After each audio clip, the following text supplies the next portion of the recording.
আসসালামু আলাইকুম। আর আমার আশা করি সবাই অনেক ভালো আছেন এবং সুস্থ আছেন। ল্যাপটপে একটু প্রবলেম হয়ে গিয়েছিল, ওই জন্য আমরা আবার লাইনটা অ্যাক্টিভ করে আবার লাইনটা কেটে দিয়েছিলাম, আবার ল্যাপটপ রিস্টার্ট দিয়ে আবার জয়েন করেছি। তো সবাইকে অনেক ধন্যবাদ সময় মতো জয়েন করেছেন। MD Hira Shimu, IT zone computer, আপনারা রোল লিখেন, একটু কষ্ট করে রোলটা লিখে দেন জয়েন করবেন। সবার রোলই গ্রুপে দেওয়া আছে। রোল ছাড়া আমরা আসলে ক্লাস করতে দেই না, এটা আমাদের এখানে খুব বাজে একটা জিনিস। আমি জানি এটা খুব বাজে, বাট এটা আমাদের এখানকার একটা ছোট নিয়ম।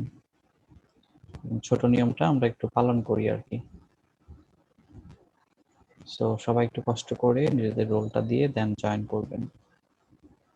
এমডি হীরা রোল দেন, আপনার রোল লিখা দেওয়া আছে গ্রুপে। মাসুক রানা, মিশুক রানা, ওকে, একটু রোল দিয়ে দিন। ঠিক আছে, সবাইকে অসংখ্য ধন্যবাদ। আশা করি সবাই ভালো আছেন এবং যে যেখানে আছেন নিরাপদে আছেন। এখন তো নিরাপদ থাকা একটা বড় ব্যাপার।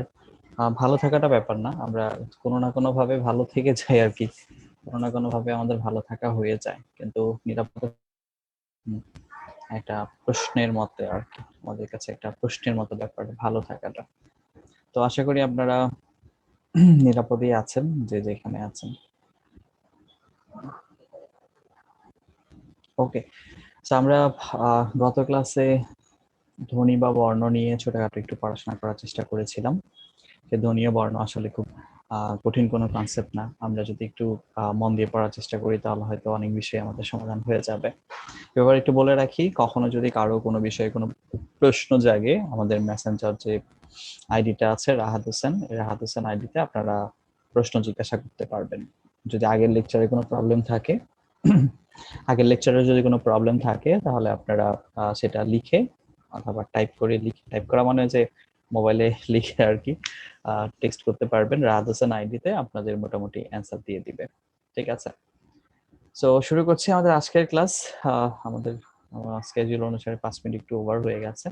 সবাইকে আবারও ধন্যবাদ জানাচ্ছি। দিস ইজ মুসাফির রাদ ওয়ান্স अगेन, আপনাদের বাংলা কি বলা যায়, শিক্ষক তো বলা যায় না, প্রভাষক, লেকচারার, আপনাদের বাংলা লেকচারার, যিনি শুধু বাংলা নিয়ে বকবক বকবক করে, কোনো কাম কাজ নাই তো তাই।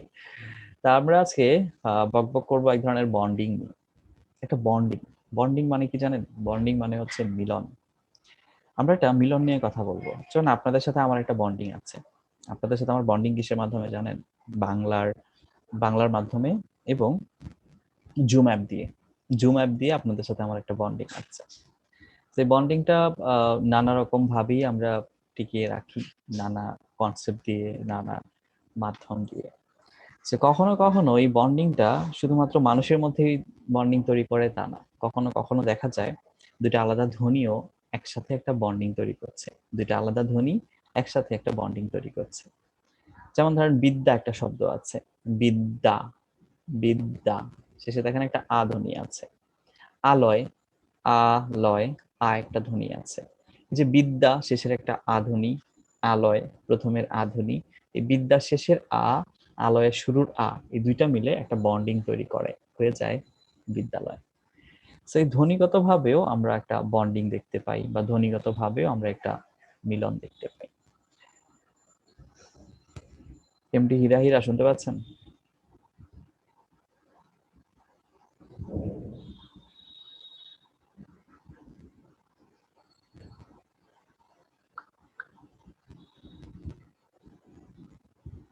এমডি হীরা, আপনি কই রোল লিখবেন? ক্লাসের মধ্যে রোল লিখবেন, পার্টিসিপেন্টে যান, পার্টিসিপেন্টে গেলে দেখবেন আপনার নাম আসবে, রিনেম করে নিজের নামের আগে রোল লিখেন। পার্টিসিপেন্টে ক্লিক করেন, দেখেন সবাই কিভাবে রোল লিখেছে, তাহলে বুঝতে পারবেন। শারমিন সুলতানা, রোল লিখেন। শারমিন সুলতানা, রোল লিখেন। আমরা আর 2-3 মিনিট পরে রোল না পেলে আমরা ক্লাস থেকে রিমুভ করে দিব। ওকে, সো আমরা বন্ডিং এর কথা বলছিলাম, ধ্বনিগত বন্ডিং। এই যে দুইটা ধ্বনিকে আমরা মিলিয়ে ফেলছি, দুই পাশে দুইটা ধ্বনিকে আমরা মিলিয়ে ফেলছি বা এক করে ফেলছি বা যুক্ত করে ফেলছি, বা কি বলা যায়, বন্ডিং তৈরি করে দিচ্ছি দুইটা ধ্বনিকে। এই কনসেপ্টটার নাম হচ্ছে সন্ধি। সন্ধি বলতে আমরা ছোটবেলা থেকে যে কনসেপ্টটা মাথায় ঢুকিয়ে ফেলেছি, সন্ধি মানে হচ্ছে মিলন। সন্ধি মানে মিলন, কিসের মিলন? এটা আমাদের মাথায় ঢুকতে চায় না, ব্যস্ত লাগে। সন্ধি কিসের মিলন করে? সন্ধি কিসের মিলন করে? সন্ধি ধ্বনির মিলন করে না শব্দের মিলন করে না পদের মিলন করে? আমরা নানা রকম ভাবে, আমাদের কাছে মনে হয় সন্ধি মানে তো শব্দের মিলনই করে। বিদ্যা একটা শব্দ, আলো একটা শব্দ, তারা দুটো শব্দ মিলে সন্ধি হচ্ছে, তাহলে তো শব্দের মিলন হচ্ছে। কিন্তু আসলে এটা শব্দের মিলন হচ্ছে না। এটা আসলে মিলন হচ্ছে পাশাপাশি দুইটা ধ্বনির। পাশাপাশি দুইটা ধ্বনির কিভাবে? যেমন ধরেন বিদ্যালয়, বিদ্যালয় শব্দটাকে ভাঙলে আমরা দুইটা জিনিস পাচ্ছি, একটা হচ্ছে বিদ্যা এবং আলয়, মনে হচ্ছে দুইটা আলাদা জিনিস, কিন্তু এরকম না। সন্ধিটা হয় আসলে প্রথমটা শেষ অংশ এবং দ্বিতীয়টা শুরুর অংশ। প্রথমটা শেষ, দ্বিতীয়টা শুরু, খেয়াল করেন দুইটা পাশাপাশি আছে, দুইটা পাশাপাশি আছে। এই বিদ্যার শেষের আ এবং আলয়ের শুরুর আ, বিদ্যা শেষের আ, আলয়ের শুরুর আ, এই দুইটা আ মিলে এখানে মাঝখানে একটা আ হচ্ছে। বিদ্যা শেষের আ, আলয়ের শুরুর আ, এই দুইটা আ মিলে এখানে একটা আ হচ্ছে। ওকে, তাহলে কনসেপ্টটা হচ্ছে পাশাপাশি দুইটা ধ্বনির মিলন। সন্ধি হচ্ছে পাশাপাশি দুইটা ধ্বনির মিলন। পাশাপাশি দুইটা ধ্বনির মিলন, যখন পাশাপাশি দুইটা ধ্বনির মিলন হয় তাকে বলি আমরা সন্ধি। সন্ধি হচ্ছে পাশাপাশি দুইটা ধ্বনির মিলন। সন্ধি হচ্ছে পাশাপাশি দুইটা ধ্বনির মিলন। এই ধ্বনির মিলন কিভাবে হয়েছে? বিদ্যা শেষে একটা আ ধ্বনি আছে, আলয় আ একটা ধ্বনি আছে, এই পাশাপাশি দুইটা ধ্বনি মিলে এখানে একটা ধ্বনি হয়েছে, এটার নামই হচ্ছে সন্ধি। তো এই যে পাশাপাশি দুইটা ধ্বনি মিলন হয়, এখানে একটা ধ্বনি, প্রথমটা শেষের একটা ধ্বনি, দ্বিতীয়টা শুরুর ধ্বনি, এটার নামই হচ্ছে সন্ধি। যদি আপনি এখানে একটা স্বরধ্বনি পান, এখানে একটা স্বরধ্বনি পান, তাহলে এটাকে বলবেন স্বরসন্ধি। যদি দুই পাশে আপনি স্বরধ্বনি পান তার নাম স্বরসন্ধি। যেমন ধরেন বিদ্যা আলয়, বিদ্যা আ আছে, আলয় আ আছে, তাহলে দুইটাই আমরা আ আ মিলাইছি, স্বরধ্বনি মিলাইছি, এটা হলো স্বরসন্ধির উদাহরণ। এই দুইটার কোনো একটা জায়গায় যদি আপনি ব্যঞ্জন পেয়ে যান, দুইটার কোনো একটা জায়গায় যদি আপনি ইয়ে পেয়ে যান, ব্যঞ্জন পেয়ে যান, তাহলে এটা হচ্ছে ব্যঞ্জন সন্ধি। আর যদি প্রথমটার পরে একটা বিসর্গ পান, সেটার নাম হচ্ছে বিসর্গ সন্ধি। ওকে, সো এই যে আমরা মিলনটা করছি পাশাপাশি দুইটা ধ্বনি, পাশাপাশি দুইটা ধ্বনির মিলন হচ্ছে সন্ধি। মনে রাখবেন সন্ধি মানে মিলন আমরা সবাই জানি, কিন্তু কিসের মিলন? ধ্বনির মিলন। সন্ধি মানে ধ্বনির মিলন। সন্ধি মানে ধ্বনির মিলন, এটা একটু মাথায় রাখতে হবে, সন্ধি মানে ধ্বনির মিলন। ওকে, তো সন্ধি কত প্রকার? সন্ধি কত প্রকার বললে আমাদের সবার মাথায় জেগে ওঠে সন্ধি তিন প্রকার, স্বর সন্ধি, ব্যঞ্জন সন্ধি, বিসর্গ সন্ধি, এরকমই হওয়ার কথা। আর সন্ধি মূলত দুই প্রকার, একটা হচ্ছে বাংলা সন্ধি, একটা তৎসম সন্ধি। সন্ধি মূলত দুই প্রকার, একটা হলো বাংলা সন্ধি, একটা তৎসম সন্ধি। বাংলা সন্ধি, তৎসম সন্ধি। এই বাংলা সন্ধিটাকে আমরা আবার দুই ভাগে ভাগ করি, একটা হচ্ছে স্বরধ্বনির বাংলা সন্ধি, ব্যঞ্জন ধ্বনির বাংলা সন্ধি, মানে স্বরসন্ধি, ব্যঞ্জন সন্ধি। আর তৎসম সন্ধি যেটা আছে, তৎসম সন্ধিকে আমরা তিন ভাগে ভাগ করি, স্বরসন্ধি, ব্যঞ্জন সন্ধি, বিসর্গ সন্ধি। এই বাংলা এবং তৎসম কনসেপ্টটা কোত্থেকে আসছে? এটা হচ্ছে ভাষাগত ভাবে, বাংলা ভাষার সন্ধি, তৎসম ভাষার সন্ধি, কারণ তৎসম শব্দ আমাদের অনেক বেশি বাংলা ভাষায় ব্যবহার করি আমরা। তো সন্ধি হচ্ছে মূলত দুই প্রকার, বাংলা, তৎসম। আর মোট কয় প্রকার? তাহলে মোট তো আমাদের পাঁচ প্রকার হয়ে যাওয়ার কথা, স্বর ব্যঞ্জন বিসর্গ, পাঁচ প্রকার হওয়ার কথা। আর পাঁচ প্রকার না, শর্ত দুই জায়গাতেই আছে, এই জন্য একবার একটা নাম নিতে হয়। আমরা যদি বলি সন্ধি মূলত কয় প্রকার, মূলত তাহলে বলবো দুই প্রকার, একটা হচ্ছে বাংলা আর একটা হচ্ছে তৎসম। কিন্তু যদি বলি মোট কয় প্রকার, মোট মোট বললে বলবো তিন প্রকার। মোট বললে আমরা বলবো তিন প্রকার, স্বর, ব্যঞ্জন, বিসর্গ। মোট বললে বলবো তিন প্রকার, স্বর, ব্যঞ্জন এবং বিসর্গ। স্বর, ব্যঞ্জন এবং বিসর্গ। ওকে, সেই হচ্ছে সন্ধির মূল কথা। সন্ধি কিসে মিলন করে? ধ্বনির মিলন করে। ও সন্ধির একটা কাজ আছে, কি কাজ? ধ্বনিগত মাধুর্য সাধন করে। ধ্বনিগত মাধুর্য মানে যেটা শুনতে অনেক ভালো লাগে। যেমন বিদ্যা, আমি বিদ্যা আলয়ে যাব, আমি বিদ্যা আলয়ে যাব, শুনতে ভালো লাগে না? আমি বিদ্যালয়ে যাব, শুনতে ভালো লাগে। তাহলে সন্ধির কাজ হচ্ছে ধ্বনিগত মাধুর্য সাধন করা, মানে শুনতে ভালো লাগে বা মধুর লাগে এরকম একটা জিনিস তৈরি করে দেয়া। তো বাংলা সন্ধি এবং তৎসম সন্ধি যে দুইটা আলাদা আছে, বাংলা সন্ধিটা আসলে আমরা কখনো পড়ি না, কিন্তু এটা কিন্তু পড়তে হবে। এবং এটার সংখ্যা খুবই কম, 9-10 গ্রামার বইয়ে দেখবেন একদম শুরুতে সন্ধি যেখানে আলোচনা করা হয়েছে তারপরে সামান্য একটু আছে, সামান্য একটু একটু কয়েকটা উদাহরণ দেওয়া আছে। এই কয়েকটা উদাহরণ একটু পড়ে ফেলবেন, এগুলো কোনো নিয়ম টিয়ম পড়া দরকার নাই, শব্দগুলোকে একবার পড়ে ফেলবেন। এই মোস্টই হচ্ছে উচ্চারণগত ভাবে মিলানো, যেমন শতেক, শতযুগ এক, রূপালী, রূপাযুগ আলী, নিন্দা যুগ উক, কুড়ি যুগ এক, ছোট যুগ দাদা, 4 যুগ টি। ওকে, সেগুলো হচ্ছে বাংলা সন্ধি, খুবই ইজি, এবং এইগুলো দেখবেন 99 গ্রামার পর একদম শুরুতেই অল্প কয়েকটা আছে। এগুলো কখনো কোনো টিচার আপনাকে পড়তে বলে নাই, আপনি জীবনে এগুলো পড়েনও নাই, বাট আমি বলছি এগুলো একটু পড়ে রাখেন, কাজে লাগবে। অল্প কয়েকটা আছে, একবার রিভাইজ দিলেই বা একবার রিডিং পড়লেই সবটুকু আপনার মনে হয়ে যাবে। অল্প কিছু, সব মিলে 25টাও হবে না, একবার রিভিশন দিবেন একটু কষ্ট করে। এরপর হচ্ছে বিসর্গ সন্ধি। বিসর্গ সন্ধি হচ্ছে আমাদের কি বলো এটাকে, ব্যঞ্জন সন্ধি, আমাদের যে তৎসম সন্ধি আছে তিনটা, এই তিনটার মধ্যে অন্যতম হচ্ছে বিসর্গ সন্ধি। আমরা বিসর্গ সন্ধিতে শুরু করি। তো বিসর্গ কনসেপ্টটা কি তার আগে এটা একটু জেনে রাখা উচিত আমাদের। বিসর্গ হচ্ছে মূলত হ শ্রেণীর একটা বর্ণ। বিসর্গ তো আমরা চিনি, বিসর্গটা একটা চিহ্ন। বাংলা কই, বাংলা টাইপই খুঁজে পাচ্ছি না। ওকে, তো বিসর্গ তো হচ্ছে একটা চিহ্ন। এই চিহ্নটা উচ্চারণ করার সময় দেখবেন হয়ের মতো উচ্চারণ হয়, মানে বিসর্গকে বলা হয় হ শ্রেণীর বর্ণ, বিসর্গকে বলা হয় হ শ্রেণীর বর্ণ। এবং বাংলা শব্দের মালার মধ্যে এই বিসর্গটা নরমালি দুইটা বর্ণের পরিবর্তে বসে, একটা হচ্ছে র এর পরিবর্তে, আরেকটা হচ্ছে শ এর পরিবর্তে।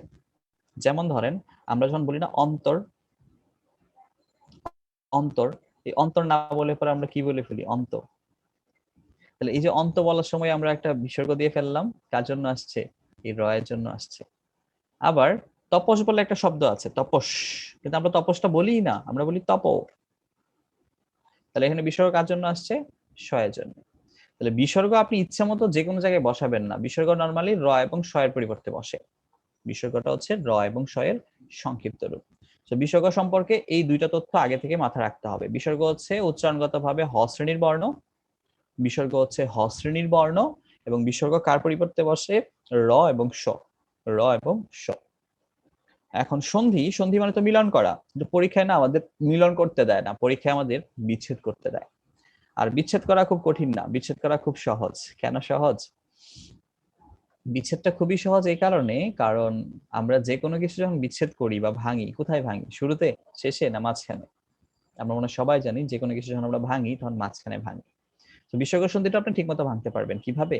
আপনি যেখানে ফিল করবেন যে বিসর্গ বসানো যাচ্ছে, র বা শ এর জন্য বিসর্গ বসানো যাচ্ছে বা বিসর্গ দিয়ে ভাঙা যাচ্ছে, তাহলে ওই শব্দটার আপনি মাঝখানে ভাঙবেন। কি কি দেখে? মাঝখানে যদি আপনি ওরস পান, ওরস মানে হচ্ছে ও, র এবং শ।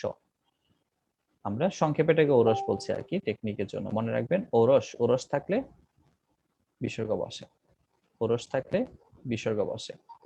তাহলে ওরসে ও মানে হচ্ছে ওকার, ও মানে হচ্ছে ওকার, ও মানে হচ্ছে ওকার, র মানে হচ্ছে র বা রেফ, শ মানে হচ্ছে শ। ওকে, ওকার, র এবং শ। যদি এগুলা আপনি কোথাও পান তাহলে জাস্ট এগুলা বাদ দিয়ে দিবেন, বাদ দিয়ে এগুলার পরিবর্তে বিসর্গ বসাই দিবেন, শেষ ঝামেলা। খুবই সহজ লাগছে, কঠিন লাগছে? খুবই সিম্পল। আবার বলি, বিসর্গ বসবে এরকম যদি আপনি ফিল করেন যে র বা শ এর জন্য বিসর্গ বসানো যাচ্ছে, তাহলে কোথাও মাঝখানে যদি আপনি ওকার পান, র পান, রেফ পান, তালব্য শ, মূর্ধন্য ষ, দন্ত স পান, তাহলে জাস্ট এগুলো বাদ দিবেন, বাদ দিয়ে ওকার বসায় দিবেন, বাদ দিয়ে ওকার বসায় দিবেন, বাদ দিয়ে ওকার বসায় দিবেন, বাদ দিয়ে আপনি ওকার বসায় দিবেন, তাহলেই হবে। কিভাবে? খেয়াল করেন, আমরা একটা শব্দ বললাম সদ্যজাত, সদ্যজাত শব্দটা খেয়াল করেন, একটা ওকার আছে, ওকার আছে। তাহলে ওকারটা আপনি কি করবেন? ওকারটা মাঝখানে আছে, ওকারটা বাদ দেন, ওকারের পরিবর্তে দেখেন কি আসছে, বিসর্গ আসছে। ওকারের পরিবর্তে বিসর্গ আসছে, ওকারের পরিবর্তে বিসর্গ আসছে। যে ওকারের পরিবর্তে বিসর্গ আসছে, আর এরপরে ছিল জাত, জাতটা আমরা পরে বসিয়ে দিয়েছি। সদ্য ওকার, ওকার জন্য বিসর্গ আসছে, আর কিছু করতে হবে না। এরপর জাত আছে, জাত বসিয়ে দিয়েছি, শেষ নিয়ম। সিরিয়াসলি এতটুকুই নিয়ম। নিশ্চয়, নিশ্চয় দেখেন মাঝখানে একটা শ আছে, মাঝখানে একটা শ আছে, তো শ এর জায়গায় খালি বিসর্গ বসাই দিয়েছি। এরপরে চয় ছিল, চয়টা পরে নিয়ে গেছি, নি বিসর্গ যুগ চয়। ওকে, আমরা যদি বলি নিষ্কাম, শ আছে মাঝখানে, শটা বাদ দিয়েছি, নি বিসর্গ যুগ কাম। নমস্কার, নম, মাঝখানে শ আছে, শ এর পরিবর্তে বিসর্গ আসবে, নম বিসর্গ যুগ কার। দুর্বার, রেফ আছে, রেফ বাদ দেন, রেফ, রেফ বাদ দিলেই হবে। দু বিসর্গ যোগ বার, দু বিসর্গ যোগ বার। নিরাকার, নিরাকারে দেখেন র আছে। আচ্ছা, র এর ক্ষেত্রে একটা বিষয় মনে রাখবেন, র যখন আপনি বাদ দিবেন, র যখন আপনি বাদ দিবেন, তখন র এর সাথে যে স্বরধ্বনিটা থাকবে, এই স্বরধ্বনিটা পরে নিয়ে যাবেন। রয়ের সাথে যে স্বরধ্বনি থাকবে, রয়ের সাথে স্বরধ্বনিটা পরে নিয়ে যাবেন। যেমন ধরেন নিরাকার, এখানে তো র বাদ দিবেন, এই যে আমাদের র বাদ দিতে হবে। আচ্ছা, র বাদ দিলে রয়ের জন্য বিসর্গ নিয়ে আসবেন, তাহলে হবে নি, আর রয়ের জন্য আসছে বিসর্গ। ওকে, তো শেষ, নিয়ম তার কিছু না। এরপরে যা আছে তা বসাবেন। রয়ের সাথে স্বরধ্বনি কি ছিল? আকার, আকারটা নিয়ে যাবেন। এই এটা হচ্ছে ছোটখাটো নিয়ম। আকার, নি বিসর্গযোগ আকার। ওকে, আচ্ছা। আবার যদি আমরা বলি নিরাপদ, নি বিসর্গযোগ আপদ, নি বিসর্গযোগ আপদ। আমরা যদি বলি অহরহ, অহরহ, তাহলে অহরহতে দেখেন এখানে র আছে, তো র আছে, র আমরা বাদ দিই, র বাদ দিলে হচ্ছে অহ, অহ, আর রয়ের জন্য বিসর্গ আসবে। ওকে, শেষ তো নিয়ম। তো রয়ের সাথে তো স্বরধ্বনি আছে, কারণ র থাকলে রয়ের স্বরধ্বনি আমরা নিব। তাহলে রয়ের সাথে এখানে কোনো কার নাই, নিরাকারে আ ছিল, আটা পরে নিয়ে গেছি, কিন্তু রয়ের সাথে কি আছে? অ। কোনো জায়গায় কার না থাকলে অ থাকে, অটা আমরা পরে নিয়ে গেলাম। অহরহ হচ্ছে অহ যুগ অহ, অহ যুগ অহ। যদি বলা হয় নিশ্চয়তা, নি বিসর্গযুগ চয়তা। নিষ্ঠুর, নি বিসর্গযুগ ঠুর। ওকে, বহিষ্কার, বহি বিসর্গযোগ কার। দুষ্প্রাপ্য, দু বিসর্গযোগ প্রাপ্য। মানে মাঝখানে স থাকলেই বাদ দিয়ে বিসর্গ বসাবেন। রেফ থাকলে দুর্নীতি, দু বিসর্গযোগ নীতি। ওকে, দুর্বার, দু বিসর্গযোগ বার। নির্জন, রেফ আছে, নি বিসর্গযোগ জন। ওকে, সো এত সহজেই আপনি আসলেই এই একটা নিয়ম দিয়ে বিসর্গ সন্ধির যে 13টা নিয়ম আছে, 13টা নিয়মের প্রত্যেকটা শব্দ এই একটা নিয়ম দিয়ে আপনি ভাঙতে পারবেন। সেক্ষেত্রে একটু মনে রাখবেন, পণ্ডিতি করে নতুন নতুন নিয়ম আমদানি করার দরকার নাই, নতুন নতুন শব্দ আমদানি করার দরকার নাই। 9-10 গ্রামার বইয়ে যে কয়েকটা শব্দ আছে, এই কয়েকটা শব্দই ভাঙবেন। নতুন করে অন্য কোথাও এটা অ্যাপ্লাই করতে যায়েন না, কারণ 9-10 গ্রামার বইয়ে যে কয়েকটা শব্দ আছে, এই কয়েকটা শব্দই এই নিয়মে ভাঙবেন। নিয়মগুলো পড়েন না, নিয়ম পড়লে জীবনও বুঝবেন না। 3-4 লাইন একটা নিয়ম, নিয়মের প্রথম লাইনই বুঝবেন না, তৃতীয় লাইন তো পরের কথা। তো একটা নিয়ম, ওকার, র, রেফ, তালব্য, মূর্ধন্য ষ, দন্তস্ব, এগুলোর পরিবর্তে বিসর্গ বসে একটা নিয়ম বসাবেন, দেখবেন বইয়ের যতগুলো শব্দ আছে বিসর্গ সন্ধি সবই ভাঙতে পারবেন। সবই ভাঙতে পারবেন না, কয়েকটা পারবেন না, কারণ কয়েকটা ব্যতিক্রম আছে। বাংলা ব্যাকরণে ব্যতিক্রমটা হচ্ছে সবচেয়ে গুরুত্বপূর্ণ জিনিস, এটা মাথায় রাখবেন। বাংলা ব্যাকরণে ব্যতিক্রম জিনিসটা হচ্ছে সবচেয়ে বেশি ইম্পর্টেন্ট। তো ব্যতিক্রম 4টা শব্দ আছে, 4টা ঠিক 5টা, সবগুলাই নি দিয়ে। নীরব, নিরস, নিরক্ত, নিরোগ, নিরন্ধ্র। ওকে, এই 5টা শব্দ। নীরব, নিরস, নিরক্ত, নিরোগ, নিরন্ধ্র, এই 5টা শব্দ। এবং খেয়াল করে দেখেন সবগুলোর মাঝখানে র আছে, তো মাঝখানে র আছে মানে কি আমরা বিসর্গ বসাবো। সহজ না? মাঝখানে বিসর্গ বসাই দিও। আচ্ছা, তাহলে র এর পরিবর্তে বিসর্গ বসবে, কিন্তু এটা ব্যতিক্রম। ব্যতিক্রম বলে রটা বাদ যাবে না, রটা থাকবে। কেন থাকবে? এটা ব্যতিক্রম তাই। এটা নিয়ম আমি বের করি নাই, এটা সংস্কৃত ভাষা থেকে আসছে। সেই 5টা হচ্ছে ব্যতিক্রম, রটা যাবে না, রটা থাকবে। আর মূল বানানটা দেখেন দীর্ঘইকার, মূল বানানটা দীর্ঘইকার, কিন্তু ভাঙার পরে এগুলো হয়ে যাবে রস্যইকার। মানে সবগুলোর মূল বানানটা দীর্ঘইকার দিয়ে, কিন্তু আপনি ভাঙার পরে সবই হয়ে যাবে রস্যইকার। ভাঙার পরে সব হয়ে যাবে রস্যইকার। এরপরে যা আছে তাই থাকবে। তো নীরব, নি বিসর্গযুক্ত রব। নিরস, নি বিসর্গযোগ রস। নিরক্ত, নি বিসর্গযোগ রক্ত। নিরোগ, নি বিসর্গযোগ রোগ। নিরন্ধ্র, নি বিসর্গযোগ রন্ধ্র। মানে এগুলাতে আমরা রটা বাদ দিব না। কেন বাদ দিব না? এগুলা ব্যতিক্রম। সেই 5টা ব্যতিক্রম কিন্তু সবচেয়ে ভালো করে মাথায় রাখতে হবে, কারণ এইগুলাই প্রশ্নে সবচেয়ে বেশি আসে, এগুলা প্রশ্নে সবচেয়ে বেশি আসে। যে একটা নিয়ম দিয়ে বিসর্গ সন্ধি আমরা এগুলা পেরে যাব।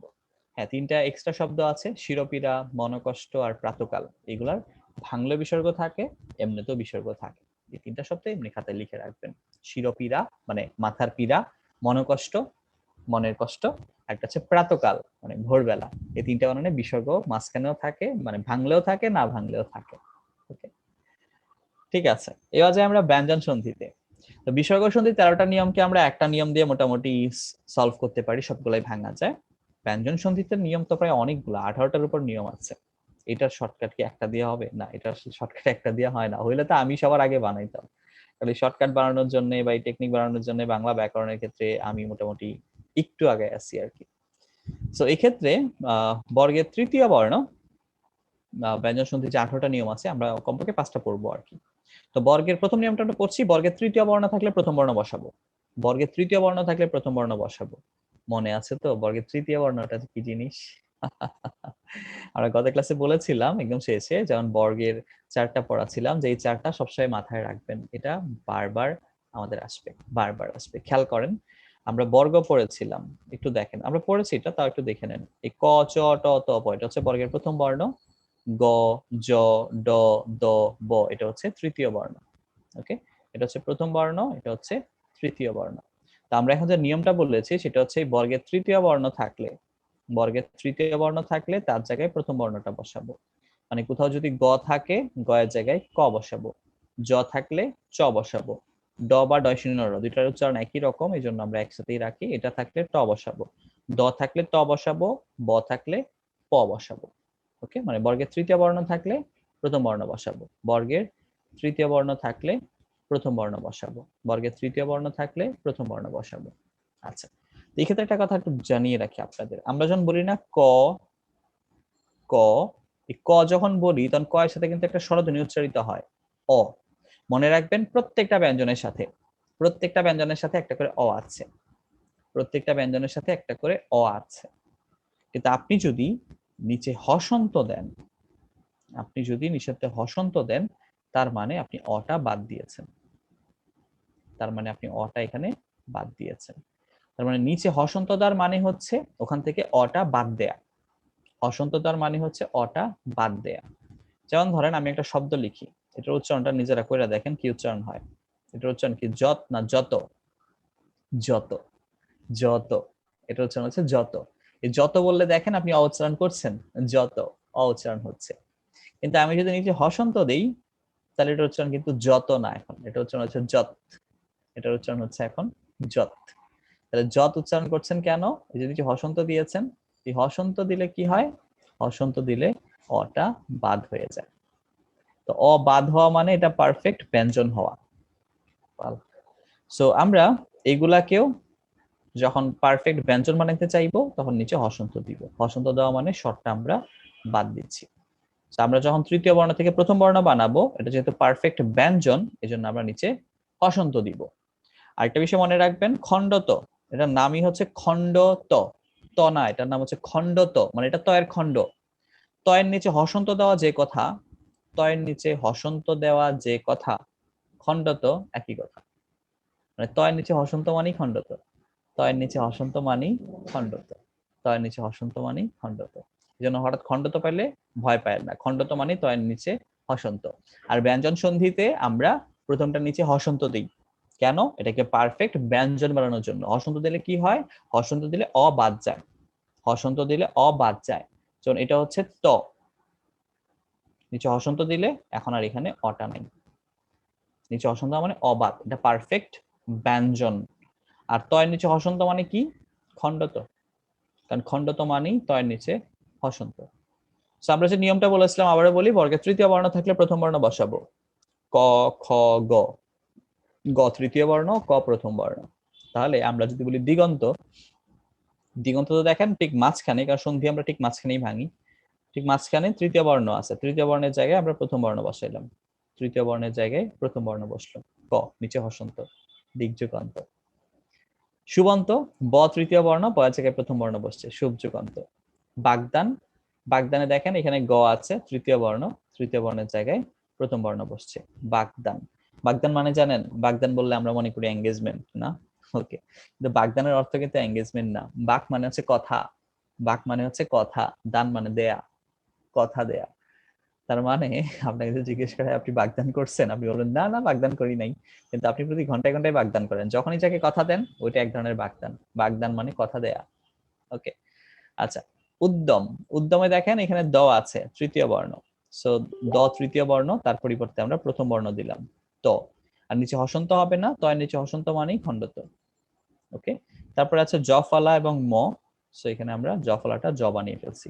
উচ্চারণগত ভাবে এটা উদ্যম, কিন্তু ভাঙলে হবে উত প্লাস জম, কারণ জফলাটা জ হয়ে গেছে, কিন্তু উচ্চারণের সময় তো জফলা দ উচ্চারণ হয়। ওকে, উচ্চারণের নিয়মে। আবার যদি আমরা উদ্ভব, তাহলে হবে উত প্লাস ভব, উত প্লাস ভব। আমি এখানে একটা শব্দ লিখছি, আপনারা বলবেন এটার সন্ধি বিচ্ছেদ কি হবে।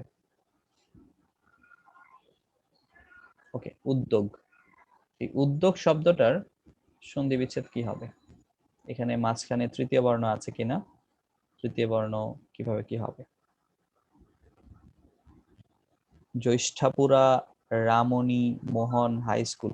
এ ভাই এটা কে ভাই? জ্যৈষ্ঠাপুরা রামণী মোহন হাই স্কুল এইখানে কি ক্লাসে আসছে? পোকা হয়ে যাচ্ছে আমি দিন দিন। ওকে বলেন, এই উদ্যোগের সন্ধি বিচ্ছেদ কে পারবেন? মাঝখানে তৃতীয় বর্ণ বাদ দিয়ে কিভাবে হবে বলেন? উদ্যোগ যোগ আর উদ্যোগ যোগ উৎ খণ্ড তো হবে না, দ হবে? তা খণ্ডক তো হবে। এখানে দ আছে তৃতীয় বর্ণ, তৃতীয় বর্ণের জায়গায় খণ্ড খণ্ড তো তো আছে। হবে।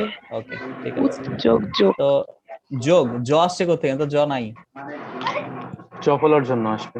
জ ফলার জন্য আসবে। হ্যাঁ, জ ফলাটা জ হয়ে গেছে আর ওকার ঢুকে গেছে, উৎ প্লাস যোগ। ওকে, যোগ। তো এখানে আসলে আমরা মোট 3টা নিয়ম একসাথে করে ফেলেছি আর কি। সুদর্শন ভাই বলেন।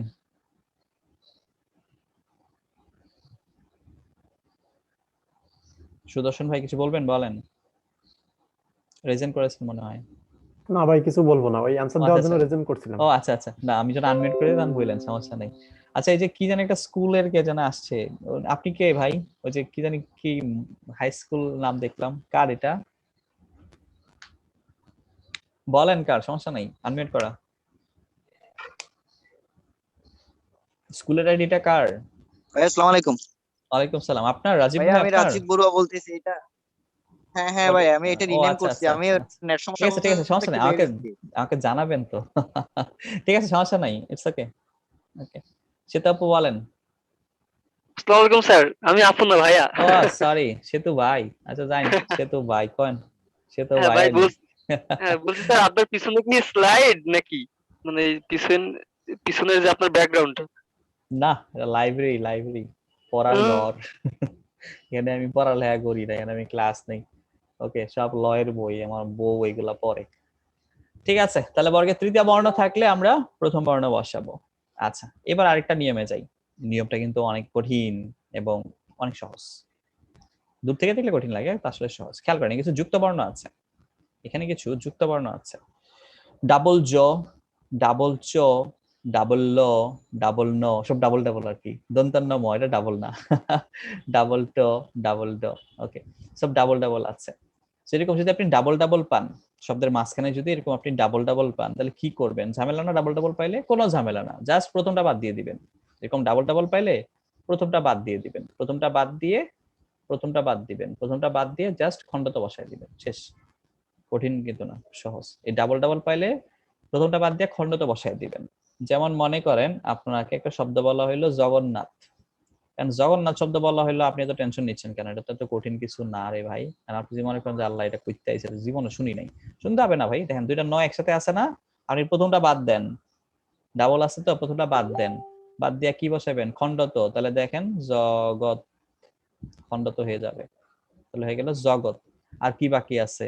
প্রথমটা না বাদ দিয়েছেন, দ্বিতীয় নটা আছে, দ্বিতীয় নটা পরে নিয়ে যান, নাথ, জগৎ যোগ নাথ। ওকে, জগন্নাথ হচ্ছে জগৎ যোগ নাথ। জাস্ট দুইটা আছে, একটা বানাই ফেলবেন। যদি বলা হয় চলচ্চিত্র, চলচ্চিত্র, দুইটা চ আছে, তাহলে কি হবে? চল, চলত যোগ চিত্র। যদি বলা হয় উচ্চারণ, উথ যোগ চারণ, দুইটা জ আছে দেখেন, প্রথমটার পরিবর্তে খণ্ডত চলে আসছে, যাবত প্লাস জীবন।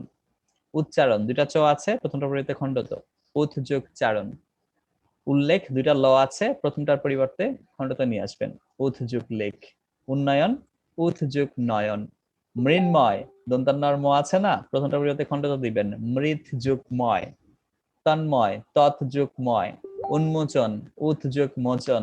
চলচ্চিত্র, চলত যোগ চিত্র। ওকে, আচ্ছা। তো যদি এরকম ডাবল ডাবল স্টেপ গুলা পান, তাহলে প্রথমটার পরিবর্তে খণ্ডত বসাবেন। বাট একটু এক্সেপশন আছে। একটু এক্সেপশনাল কি দেখেন, বজ্জাত। বজ্জাতে দেখেন এখানে খণ্ডত আসে নাই, দ আসছে। কেন? এখানেও তো ডাবল জ ছিল, এখানেও ডাবল জ, দুই জায়গায় তো ডাবল জ। তো এখানে একটা জয়ের জন্য আমরা খণ্ডত এনেছি, যাবত যোগ জীবন। তাহলে দ আনছি কেন? এটা তো একটা প্রশ্ন, আসলে এটা একটা প্রশ্ন। সেক্ষেত্রে একটু মনে রাখতে হবে, তিনটা বানান আছে আলাদা, পদ, বিপদ আর বদ। এই তিনটা বানান আসলেই বদ। পদ, বিপদ আর বদ, এই তিনটা বানান আসলেই বদ। এই তিনটা বানান বদ বলেই এই তিনটা বানানে খণ্ডত হয় না, দ হয়। এই তিনটা বানানে পদ, বিপদ আর বদ, একটু লিখে ফেলেন, পদ, বিপদ আর বদ, এই তিনটা বানানে দ হয়, খণ্ডত হয় না। সো বজ্জাত, বজ্জাতের মধ্যে যদি আপনি জ বাদ দিয়ে খণ্ডত বসাতে যান তাহলে বত হয়, কিন্তু বত বলে ওয়ার্ড নাই, এই জন্য এটা বদ দ হয়েছে। ওকে, একই রকম ভাবে আমরা বলি না ওখানে যাইস না, জায়গাটা বিপজ্জনক, বিপজ্জনক। এন্ড বলেন বিপজ্জনক, এই বিপজ্জনকের ক্ষেত্রে তো দুইটা জ আছে, আমরা খণ্ডত দিব না দ দিব? দ দিব। দ দিব। কেন দ দিব? কারণ পদ, বিপদ। বিপদ, হ্যাঁ। পদ এবং বদ, এই তিনটা হ্যাঁ। আসলেই বদ, এজন্য এগুলাতে স্বাভাবিক নিয়মের খণ্ডতটা বসে না, এই তিনটাতে দ বসে।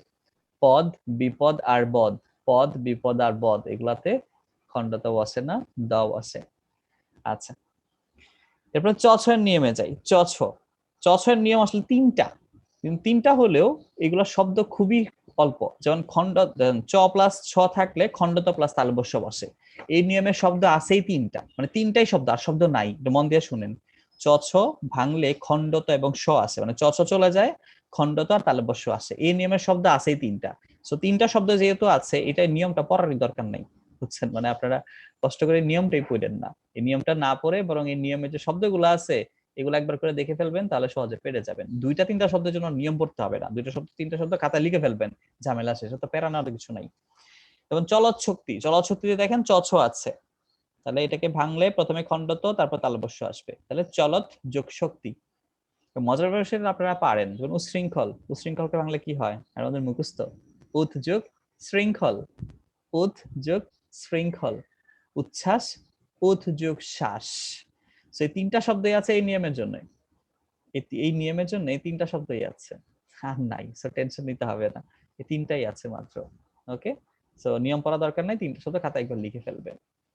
আরেকটা আছে খণ্ডত প্লাস ছ হয়, যেমন উচ্ছেদ, উৎ যোগ ছেদ, ওটা একটা বা দুইটা শব্দ আছে, ওটা নিয়ে পেন নিতে হবে না। সবচেয়ে বেশি যে শব্দটা চ ছয়ের ক্ষেত্রে সবচেয়ে বেশি যে শব্দটা আছে সেটা হচ্ছে চ ছ থাকলে তার পরিবর্তে চ বাদ দিতে হয়, চ ছ থাকলে জাস্ট চটা বাদ দিয়ে দিবেন, চ ছ থাকলে জাস্ট চটা বাদ দিয়ে দিবেন, চ ছ থাকলে চটা বাদ দিয়ে দিবেন, চ ছ থাকলে চটা বাদ দিয়ে দিবেন, চ ছ থাকলে চটা বাদ দিয়ে দিবেন।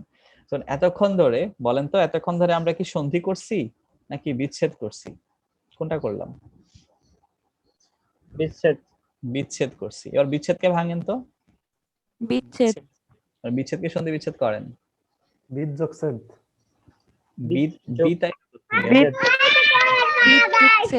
নিয়মটা খেয়াল করেন আবারও, চ ছ থাকলে চ বাদ, আর কিছু না, কিছু আসবে না তো এখানে, তাহলে কি হবে? বি যোগ ছেদ, বি যোগ ছেদ। কারণ এখানে আমরা বলছি চ ছ থাকলে আপনি চ বাদ দিবেন, কিছু আনবেন না। আরে আল্লাহ, চ ছ থাকলে চ বাদ, আর কিছু আনবেন না এখানে। চ ছ থাকলে চটা জাস্ট বাদ দিয়ে দিবেন, আর কিছু করতে হবে না, জাস্ট চটা বাদ দিবেন, আর কিছু করতে হবে না। যেমন বিচ্ছেদ, বি যোগ ছেদ, শুধু চটা বাদ। ওকে, পরিচ্ছেদ, পরিযোগ ছেদ, অনুচ্ছেদ, অনুযোগ ছেদ, আচ্ছাদন, আ যোগ ছাদন, বিচ্ছিন্ন, বি ছিন্ন, বি প্লাস ছিন্ন, স্বচ্ছন্দে, স যোগ ছন্দে, প্রতিচ্ছবি, প্রতি যোগ ছবি, মুখচ্ছায়া, মুখ যোগ ছায়া। মানে চ ছ থাকলে এই তিনটা তো এই নিয়মে আমরা পাইছি, এই তিনটা ছাড়া বাকি যেগুলা পাবো শুধু চটা বাদ দিব, আর কিছু করতে হবে না, চটা বাদ দিব। বিচ্ছেদ, বি যোগ ছেদ, পরিচ্ছেদ, পরিযোগ ছেদ, অনুচ্ছেদ, অনুযোগ ছেদ, আচ্ছাদন, আযোগ ছাদন, প্রতিচ্ছবি, প্রতিযোগ ছবি, আলো ছায়া, আলোযোগ ছায়া। ওকে, আচ্ছা, এরপরে যাই আমরা দ ধয়ের ক্ষেত্রে। যদি দ ধ থাকে তাহলে আপনি দ ধ দুইটাই বাদ দিবেন, খণ্ডত প্লাস হ আনবেন, খণ্ডত প্লাস হ, খণ্ডত প্লাস হ। যেমন উদ্ধার, দ ধ আছে, প্রথমে খণ্ডত আনবেন পরে হ, তাহলে হবে উৎ যোগ হার, উৎ যোগ হার।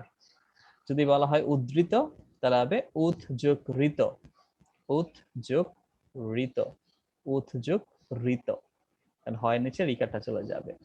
যদি বলা হয় তদ্ধিত, তৎ যোগ হিত, তৎ যোগ হিত। কিন্তু যদি বলা হয় পদ্ধতি, পদ্ধতিটা আপনারা বলেন, প্রথমে খণ্ডত পরে ধ, তাহলে পদ্ধতি কি হবে? পদ যোগ যোগ হতি। হিত। যোগ হতি। পথ যোগ হতি। আচ্ছা, এই হতিটা কি হবে? রস্যই, মানে সরি, কি বলে? পদ বানানটা কি হবে? খণ্ডত, মানে এখানে খণ্ডত দিব না দ দিব? অখণ্ডিত। দ হবে। স্যার দ হসন্ত হবে। করবে খণ্ডতের নিচে। খণ্ডতের নিচে হসন্ত হয় না তো, খণ্ডত মানেই তয়ের নিচে হসন্ত, খণ্ডত মানেই তয়ের নিচে দয়ের হসন্ত। নিচে হসন্ত হবে। তো তয়ের নিচে হসন্ত না দিয়ে আমরা খণ্ডত দিয়ে ফেলি। এখন আমার প্রশ্ন ছিল যে এই জায়গায় পদ, এখানে তো বলছি দধ থাকলে খণ্ডত প্লাস হ হয়, যেমন উদ্যোগ হার, উদ্যোগ ঋত, উদ্যোগ হিত, এটা কি হবে? পদ যোগ হতি। এই পদ দ কি হবে, খণ্ডত দিব না দ দিব? দ দিব। এখানে দ। কিন্তু আমরা দ দিব। এখন এখানে বলতে আমি বোঝাচ্ছি এই পদের ক্ষেত্রে। পদের ক্ষেত্রে দ কেন দিব? কারণ একটু আগে আমরা পড়ে আসছি, পদ, বিপদ আর বদ এগুলাতে খণ্ডত হয় না, এগুলাতে দ হয়। সো এটা হবে পদ যোগ হতি। ওকে, পদ যোগ হতি। আরে টাচ প্যাডও কাজ করে না ঠিকঠাক মতো, ল্যাপটপটা পুরানো হয়ে গেছে। ইনশাল্লাহ আমি একটা বিশাল বড় কিনবো একসময়, কি বলে, ল্যাপটপ কিনবো, টাকা পয়সা জমাইতেছি বুঝছেন।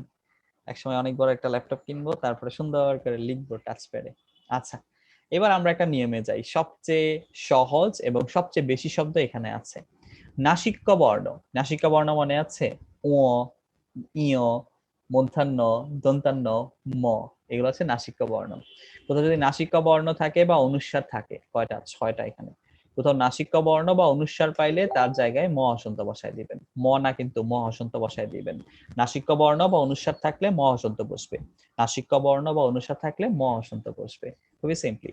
যেমন ধরেন সন্তান, না সরি সন্তান আগে না, আগে হলো সংসার, উল্টাপাল্টা হয়ে যায় এটা।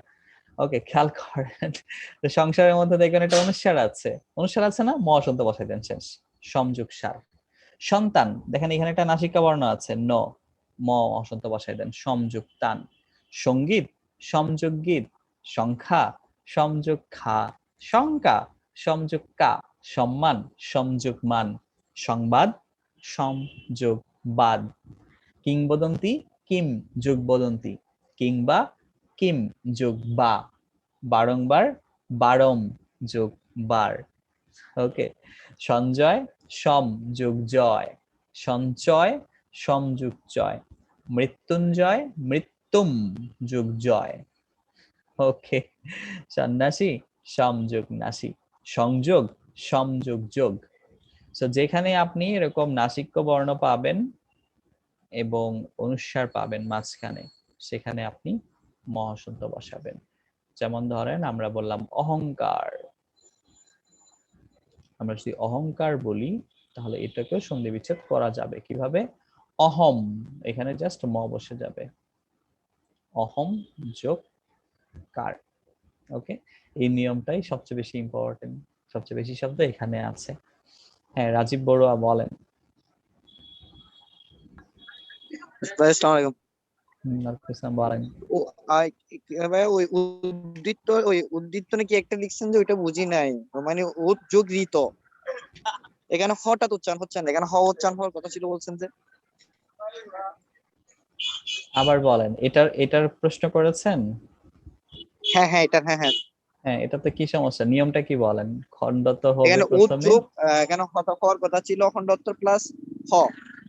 হ্যাঁ, খণ্ডত প্লাস হ, হ্যাঁ ঠিক আছে, খণ্ডত মানে প্লাস হ এখানে এটা বসালাম। সন্ধি বিচ্ছেদ, এরকমই তো হওয়ার কথা না? এখানে সন্ধি আচ্ছা, এখানে তো দধ বাদ দিছেন, ঋত হওয়ার।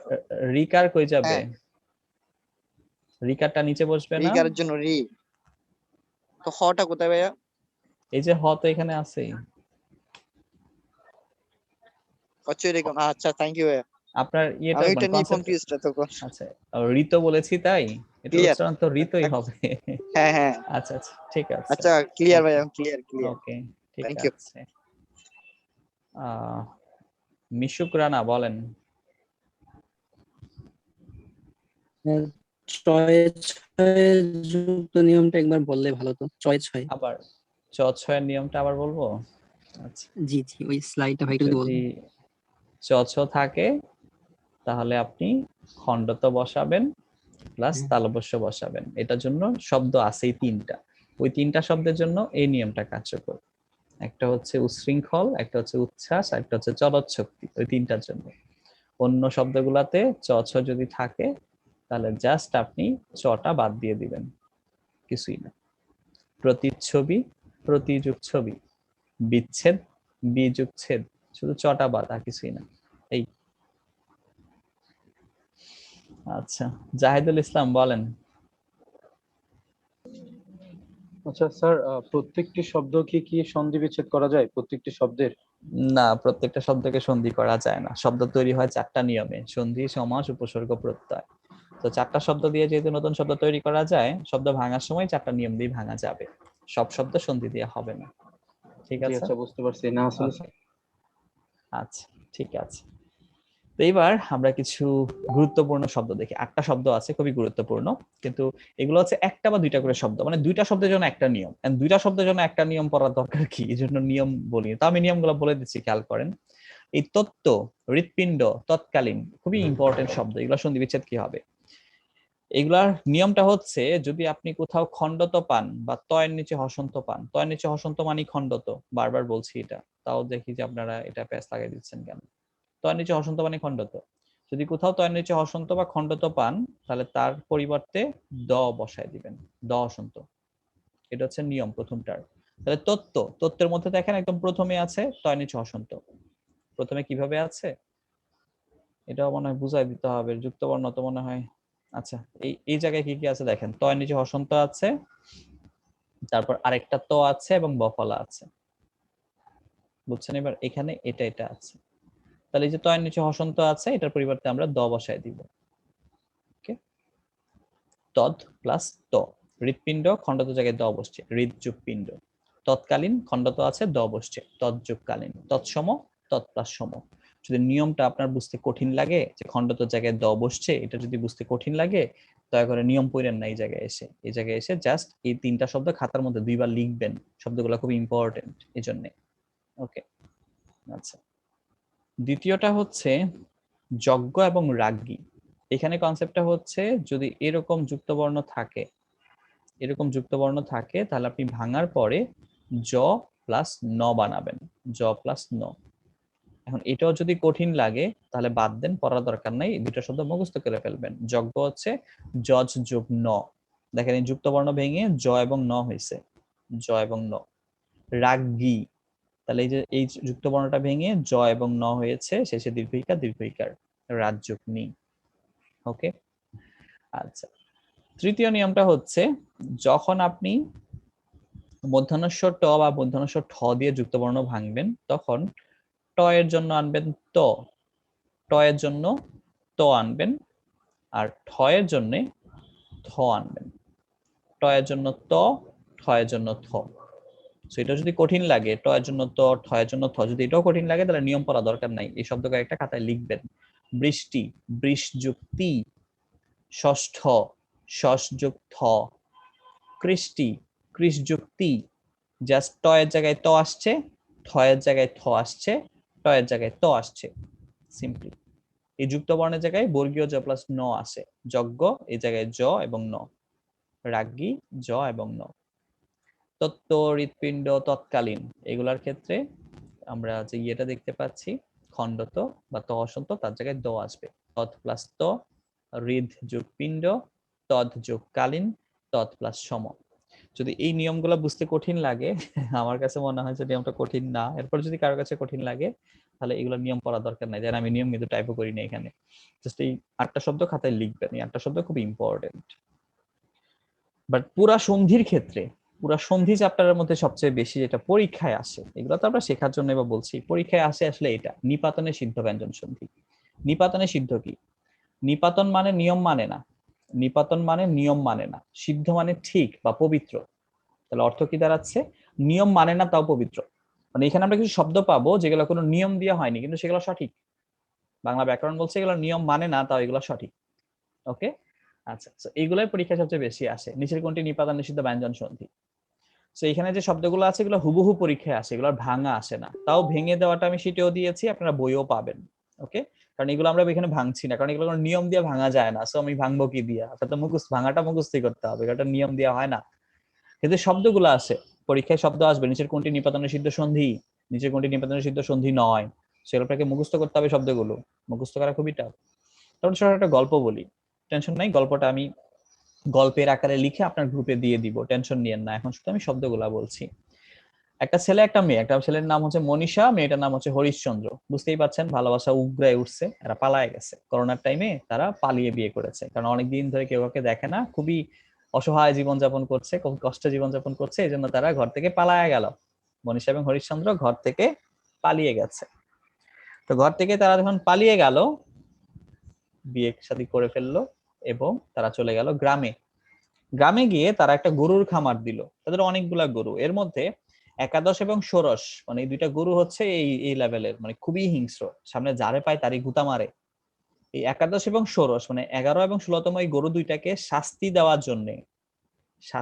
জন্য বা এগুলার হাত থেকে অন্য গরুদেরকে শান্তি দেওয়ার জন্য এদেরকে সপ্তাহে একদিন খাবার দেওয়া হয়। সপ্তাহে একদিন এদেরকে খাবার দেওয়া হয়। কিবার? বৃহস্পতিবার। তো আবার সবার সাথে না, সবার সাথে খাইলে তো আবার গুতাগুতি করব। এদেরকে সপ্তাহে খাবার দেওয়া হয় একদিন। কিবার? বৃহস্পতিবার। কোথায়? বনের মধ্যে। ওকে। এই দুইটা হিংস্র গোষ্পদ, হিংস্র মানে হচ্ছে খুবই ভয়ানক, আর গোষ্পদ মানে গরুর পায়ের ছাপ, কিন্তু গল্পের খাতিরে আমরা গরু বুঝাচ্ছি। মনীষা এবং হরিশচন্দ্র তাদের একাদশ ষোড়শ দুইটা হিংস্র গোষ্পদকে নিয়ে বৃহস্পতিবার বনের মধ্যে গিয়ে এদেরকে খাবার দিতে নেয়। বনস্পতি শব্দটা বনস্পতি, কিন্তু গল্পের খাতিরে আমরা বলছি বন। তো মনীষা হরিশচন্দ্র তাদের একাদশ ষোড়শ হিংস্র গোষ্পদকে নিয়ে বৃহস্পতিবার বনস্পতিতে যায়। তো সেখানে গিয়ে তারা একদিন দেখলো, তারা একদিন পরস্পর গেল, পরস্পর মানে দুইজন একসাথে, আর আস্পদে গেল। আস্পদ মানে নিজের পা, আস্পদ মানে পায়ের সাহায্যে, আস্পদ মানে পায়ের সাহায্যে। তো তারা দুইজন, মনীষা হরিশচন্দ্র তারা দুইজন পরস্পর আস্পদে বনের মধ্যে গেল, গিয়ে দেখলো একটা তস্কর ঘোরাফেরা করছে। তস্কর মানে চোর। এই চোরকে দেখে তারা তো পুরা ভয় পেয়ে গেল, কারণ তারা তো এমনি ফ্যামিলির বাইরে থাকে, কোন একটা গরু যদি তস্কর নিয়ে যায় তা তারা তো অসহায় হয়ে যাবে। এই তস্করকে দেখে তারা আশ্চর্য হয়ে গেল, তস্করকে দেখে তারা আশ্চর্য হয়ে গেল, ভয় পাইল। তখন তারা একটা পূজার আয়োজন করলো এবং বিশ্বামিত্রকে, বিশ্বামিত্র হচ্ছে হিন্দু ধর্মের অন্যতম প্রধান একজন ঋষি, এই বিশ্বামিত্রকে তারা পতঞ্জলি দিল। পতঞ্জলি দেওয়া মানে হচ্ছে কোনো কিছু অর্পণ করা আর কি, কোনো কিছু অর্পণ করা বা কোনো কিছু দান করা। সেই পতঞ্জলি, এই পতঞ্জলি তারা পতঞ্জলি দিল, বিশ্বামিত্রে তারা পতঞ্জলি দিল বা পূজা দিল। তো যেহেতু বিশ্বামিত্রকে পূজা দিয়েছে, তাহলে তো আর গরু চুরি হবে না, গরু স্বাভাবিক। মনে করেন বাংলা সিনেমায় দেখেন না, মৌসুমী মরে গেছে গা, নায়ক মান্না তখন যাবে মাজারে গিয়ে একটা গান গাইবে, সেই লেভেলের গান। গানের পর একটা বাতাস আসবে, বাতাস, তারপর মৌসুমী জেগে যাবে। ডাক্তার বলবে এটা মেডিকেলে মিরাকল। কেমনে হইলো? ওই যে মান্না গিয়া গান গাইছে মাজারে, এই জন্য হয়ে গেছে। তো এরা যেহেতু বিশ্বামিত্রকে পূজা করেছে, দেন তাদের আর চুরি হইল না। অতঃপর তাহারা গরুগুলাকে লইয়া সুখে শান্তিতে বসবাস করিতে লাগিল। ওকে। এই শব্দগুলা খেয়াল করেন, মনীষা ও হরিশচন্দ্র, মনীষা ও হরিশচন্দ্র তাদের একাদশ ও ষোড়শ হিংস্র গোষ্পদকে নিয়ে বৃহস্পতিবার বনস্পতিতে যায়। সেখানে পরস্পর আস্পদে গিয়ে তস্করকে দেখে আশ্চর্য হয় এবং বিশ্বামিত্রে পতঞ্জলি দেয়। এগুলো হচ্ছে নিপাতনে সিদ্ধ ব্যঞ্জন সন্ধি। এগুলো হচ্ছে নিপাতনে সিদ্ধ ব্যঞ্জন সন্ধি। এগুলা ঠোঁটস্থ করতে হবে, মুখস্থ করতে হবে এই শব্দগুলো। গল্পটা আমি লিখে দিব, সমস্যা নেই, মুখস্থ করার দরকার নেই, কয়েকবার পড়বেন, দেখবেন শব্দগুলো আপনি গেস করতে পারবেন, টেনশন নিতে হবে না। ওকে। এরপরে হচ্ছে বিশেষ নিয়মে ব্যঞ্জন সন্ধি। এই বিশেষ নিয়মটা যে কি, এটা পণ্ডিতেরা বলেন নাই। কনসেপ্টটা হচ্ছে এখানে যে শব্দগুলো আছে এগুলার নিয়ম অনুসারে আপনি বিসর্গ সন্ধিতে ভাঙতে পারার কথা, কিন্তু শব্দগুলো আসলে বিসর্গ দিয়ে তৈরি হয়নি, এজন্য এগুলাকে আমরা ব্যঞ্জন হিসেবে রেখে দিয়েছি। এটা আসলে কোনো নিয়মই নাই, কিন্তু আপনাকে মুখস্থ করতে হবে বিশেষ নিয়মে ব্যঞ্জন সন্ধি কোনটা এই হিসেবে। বুঝতেই পারছেন, এখানে দেখতে পাচ্ছেন একজন মন্ত্রী আছে, উনি আছে সংস্কৃতি মন্ত্রী। আপনারা কেউ কি বলতে পারবেন, এখানে যারা আছেন কেউ কি বলতে পারবেন সংস্কৃতি মন্ত্রীর নাম কি? দয়া করে আসাদুজ্জামান নূর বললেন না, উনি আগে ছিল এখন নাই। অন্য কেউ কি বলতে পারবেন সংস্কৃতি মন্ত্রীর নাম কি? কেউ বলতে পারবেন? কে বলতে পারবেন না? স্যার কে খালিদ বাবু। দেখা কইছেন এখন বুঝছি। জি স্যার, দেখে বলেছি। এত বুঝাই যায়, এত মানে শুদ্ধ করে কইছেন তো সময় নিয়ে, তার মানে দেখি বলছেন। সংস্কৃতি মন্ত্রীর নাম কেউ জানে না, কারণ উনি তো এরকম ভাইটাল কেউ না, এই জন্য কেউ জানে না আর কি। তো সংস্কৃতি মন্ত্রী ভাষণ দিবে সংসদে, বুঝছেন, তখন সেই ভাব ওটিভি তারা দেখাবে। সে তখন বাসায় পরিষ্কার হইল, পরিষ্কার হয়ে পরিষ্কৃত কণ্ঠে, এটাকে পরিষ্কৃত কণ্ঠ আর কি, পরিষ্কৃত কণ্ঠে সংসদে উত্থাপন করলো যে আমরা যে সংস্কৃত ভাষার অনেকগুলো শব্দ বাংলা ভাষায় ব্যবহার করি, এই সংস্কৃত ভাষাটাকে যদি একটু সংস্কার করা যায় তাহলে এটার উত্থান ঘটানো সম্ভব। উত্থান মানে জাগিয়ে তোলা বা নতুন করে প্রেজেন্ট করা। সংস্কৃতি মন্ত্রী পরিষ্কার হয়ে পরিষ্কৃত কণ্ঠে উত্থাপন করলো যে সংস্কারের মাধ্যমে সংস্কৃত ভাষার উত্থান ঘটানো সম্ভব। এই 7টা শব্দ হচ্ছে বিশেষ নিয়মে ব্যঞ্জন সন্ধি। এই 7টা শব্দ হচ্ছে বিশেষ নিয়মে ব্যঞ্জন সন্ধি। এই 7টা মুখস্থ করতে হবে বা ভালো করে মনে রাখতে হবে। পরীক্ষায় এগুলাই আছে সবচেয়ে বেশি, কারণ এগুলো নিয়ম দেওয়া হয় না, এগুলো আছে ব্যতিক্রমের চ্যাপ্টারে। ওকে, সো ব্যঞ্জন সন্ধির ক্ষেত্রে মনে রাখতে হবে নিপাতনের সিদ্ধ ব্যঞ্জন সন্ধি এবং বিশেষ নিয়মে ব্যঞ্জন সন্ধি, দুইটা কনসেপ্ট খুবই ইম্পর্টেন্ট। এরপরে আমরা যাই স্বরসন্ধিতে। স্বরসন্ধি মানে দুই পাশেই স্বর থাকবে, যেমন অ বা আয়ের সাথে অ বা আ হইলে আ হয়। যেমন আমরা যদি বিদ্যালয়, বিদ্যা আ আছে, আলয় আ আছে, দুইটা আ মিলে এখানে আ হয়েছে। স্বরসন্ধির নিয়মগুলো আমি এখানে লিখেছি, কিন্তু স্বরসন্ধির নিয়মটা আমি আপনাদেরকে পড়াবো না। কেন পড়াবো না একটু বলি। ছোটবেলায় যখন আপনি সন্ধিটা পড়া শুরু করেছেন, ভালো করে শুরু করেছিলেন আর কি, তখন আসলে এটা মুখস্থ করেছেন, এবং এই মুখস্থের সবচেয়ে বড় প্রেশারটা গেছে এই স্বরসন্ধির উপর দিয়ে। মানে স্বরসন্ধি আমি আপনাকে পড়াচ্ছি না এই কারণে, কারণ স্বরসন্ধি অলরেডি আপনি মুখস্থ জানেন, স্বরসন্ধি অলরেডি আপনি মুখস্থ সবই পারেন। মানে স্বরসন্ধি এই পরিমাণ মুখস্থ করছিলেন ছোটবেলায় যে আপনাকে যদি আমি বলি আমি শুভেচ্ছা, আপনি বলতে পারেন শুভযোগ ইচ্ছা, নীলুৎপল নীলযোগ উৎপল, কোন নিয়মে? আপনার নিয়ম বলতে আটকে যাবেন। সেই জন্য আপনারা যে কাজটা করবেন, এই নিয়মগুলো পড়ে আর পেন নেওয়া দরকার নাই, বই থেকে পুরো একবার একটু রিভিশন দিবেন, পুরো স্বরসন্ধিটা একবার রিভিশন দিবেন। এখানে স্বরসন্ধি আমি অ্যাসিওর করছি আপনাকে আপনি এটা 95%ই পারেন। বাকি 5%ও পারতেন, কিন্তু যে কঠিন কয়েকটা ছিল ওগুলো এখন হঠাৎ করে আপনি বলতে পারবেন না। তো সেই ক্ষেত্রে যে কাজটা করবেন, পুরা বইটা যখন আপনি রিভিশন দিবেন স্বরসন্ধির ক্ষেত্রে, দেখবেন অনেকগুলো আছে ভেঙে দেওয়া নাই। যেগুলো ভেঙে দেওয়া নাই সেগুলা খাতার মধ্যে ভেঙে লিখবেন। আপনি দেখবেন দেখলেই পাচ্ছেন, যেটা পারবেন না এটা খাতায় লিখবেন। স্বরসন্ধিটা আসলে তো জটিল কিছু না, খুবই ইজি। তবে স্বরসন্ধি ইজি বলেই এ থেকে এত প্রশ্ন আসে না। মানে এই যে কমন যেগুলো আছে না, বিদ্যালয়, সর্বেই, হিতৈষী, ঔষধি, মহৌষধি, এগুলো থেকে প্রশ্ন আসে না। প্রশ্ন আসে জফলা আর বফলা থেকে। জফলা বফলা হচ্ছে সবচেয়ে ইম্পর্টেন্ট। আমরা জফলার কথা আগে বলি। জফলা যদি কোথাও থাকে, দুটা কনসেপ্ট, জবা জফলা, জবা জফলা যদি কোথাও থাকে, তাহলে জবা জফলার পরিবর্তে আপনি রস্বই বা দীর্ঘই আনবেন। জবা জফলার পরিবর্তে রস্বই বা দীর্ঘই আনবেন। আর কিচ্ছু করতে হবে না, কিচ্ছু করতে হবে না। এরপরে কি করবেন? পরে যা থাকে তা পরে নিয়ে যাবেন। খুব সিম্পল কনসেপ্ট, খেয়াল করেন। জবা জফলা থাকলে আপনি তার পরিবর্তে রস্বই দীর্ঘই আনবেন, আর কিচ্ছু না। যে মনে করেন আপনাকে একটা শব্দ লিখে দিলাম যদ্যপি, এই যদ্যপি শব্দটার মধ্যে আপনি খেয়াল করেন কি কি আছে। জফলা বা জ কি আছে? জফলা আছে। তো তাহলে জফলা কি করতে গেছি? বাদ দেন। জফলা বাদ দিলে এখানে কি থাকে? যদ থাকে, যদ লিখেন। ওকে, জফলা যে বাদ দিলেন তার পরিবর্তে কি আনতে হবে? রস্বই বা দীর্ঘই আনতে হবে।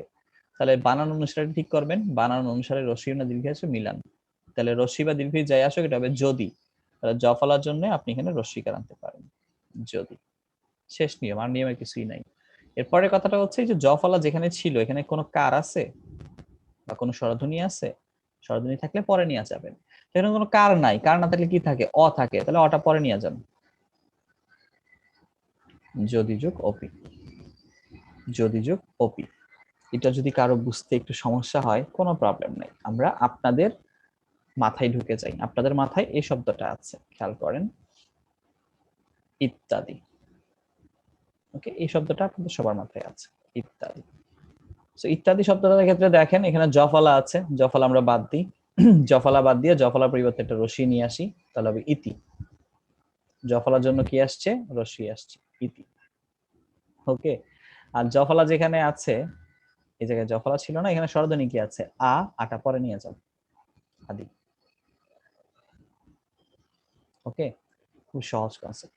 তা আমরা হচ্ছে সহজ কনসেপ্ট কোনো বই দেখিও না, ঠিক না, খালি মুখস্থ করছি। মুখস্থ না, আপনি সহজে পারবেন। খেয়াল করেন অত্যুক্তি, অত্যুক্তিতে দেখেন জফলা আছে এখানে, জফলা, জফলা আমরা বাদ দিলাম, জফলার পরিবর্তে দেখেন এখানে রস্বই নিয়ে আসছি, তাহলে হচ্ছে অতি। ওকে, কিন্তু একটা রস্যু আছে না, রস্যু কই? রস্যু যে পরে যাবে, উক্তি, অতি যুগ উক্তি, অতি যুগ উক্তি। ওকে, আপনারাই বলেন প্রত্যেক, প্রত্যেক কি হবে? কেন জফলা আছে? প্রতিযোগ এক। প্রতিযোগ এক। প্রতিযোগ এক, কারণ জফলার জন্য রসিকার আসছে আর একারটা এ হয়ে গেছে। আচ্ছা, সত্য, সতী যোগ অ। প্রতিযোগ সতীটা কেমনে হয় দেখেন, এখানে আমরা জ ফলার জন্য রস্যই বা দীর্ঘই আনবো। কারণ সতী বানান আমরা যদি জ ফলার জন্য রস্যই দীর্ঘই যাই আনি, সতী হবে, সতী বানানটা কিন্তু দীর্ঘইকার, সো এটা দীর্ঘইকার দিব। এরপরে তার কিছু নাই, তো কিছু না থাকলে আমাদের কি টেনশন আছে? এখানে জ ফলার সাথে স্বরধ্বনি কি ছিল? অ, অটা আমরা পরে নিয়ে যাব, শেষ তো। সতী যোগ অ, সতী যোগ অ। বলেন তো প্রত্যুষ কি হবে? প্রতিযোগ প্রতিযোগ উষ। উষ বানানটা কি দিবেন, রস্য না দীর্ঘ? দুর্গ। দীর্ঘ। উষের নিচে দীর্ঘ, আপনি দীর্ঘ দিবেন। এবং এখানে যা আছে তাই, আপনাকে কিছুই করতে হচ্ছে না ওইরকম। উপরযুক্ত, উপরযুক্তের মধ্যে জ ফলা নাই কিন্তু জ আছে, জ বাদ দেন তাহলে কি হবে? পরিযুক্ত হ্যাঁ, আমরা যদি জটা বাদ দেই তাহলে এই পাশে পাই উপর, জ বাদ দিলে এই পাশে পাই উপর, আর জয়ের জন্য আমরা একটা রস্যই আনবো, তাহলে হয়ে যাবে উপরি। আর স্বরধ্বনি কি আছে? রস্যও আছে, রস্যটা পরে নিয়ে যাবো, উপরি উক্ত। ওকে, পর্যাপ্ত, পর্যাপ্ত পর্যাপ্ত পরিযোগ পরিযোগ আপ্ত, পর্যন্ত পরিযোগ অন্ত, পর্যায় পরিযোগ আয়। ওকে, শারমিন সুলতানা বলেন। ভাইয়া আসলে আমার এই যে দীর্ঘিকারে একটু প্রবলেম হয়, যেমন ওই যে সতীশ আছে এই জায়গায় সতী যোগ ইস মানে দীর্ঘই তালবস্য হয়, কিন্তু আবার রস্যই থাকে, এটা আমি বুঝতে পারি না। ও আচ্ছা, মানে আবার আবার বলেন তো। মানে দীর্ঘিকারে মাঝে মধ্যে একটা শব্দ আছে যেমন সতীশ, সতী দীর্ঘই তালবস্য হয়। আবার আরেকটা আছে সতী, সেটা হচ্ছে সতী যোগ ইন্দ্র হয়, মানে এটা বুঝতে পারি না কখন রস্যই হয় আর কখন দীর্ঘই হয়।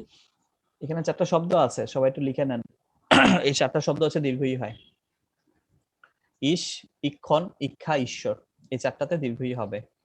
আর ইত, ইন্দ্র, এগুলাতে না, শুধু এই চারটাই দীর্ঘইকার হবে, মানে দীর্ঘই হবে। ইস, ইক্ষণ, ইক্ষা, ঈশ্বর, এই চারটাতে দীর্ঘই হয়।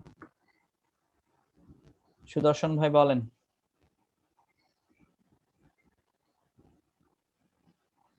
রিসেট করেছিলেন সুদর্শন ভাই, বলেন। আনমিউট করা আছে। ভাই সতীন্দ্র তো সতীন্দ্র যে সতীযোগ ইন্দ্র, এখানে তো দীর্ঘই দেওয়া। সতী বানানে তো দীর্ঘই হবে না, ইন্দ্র ইন্দ্র বানান, ইন্দ্রটাও তো দীর্ঘই দেওয়া, দীর্ঘই যোগ দন্ত নয় দেয় রফলা। কোথায় দেওয়া?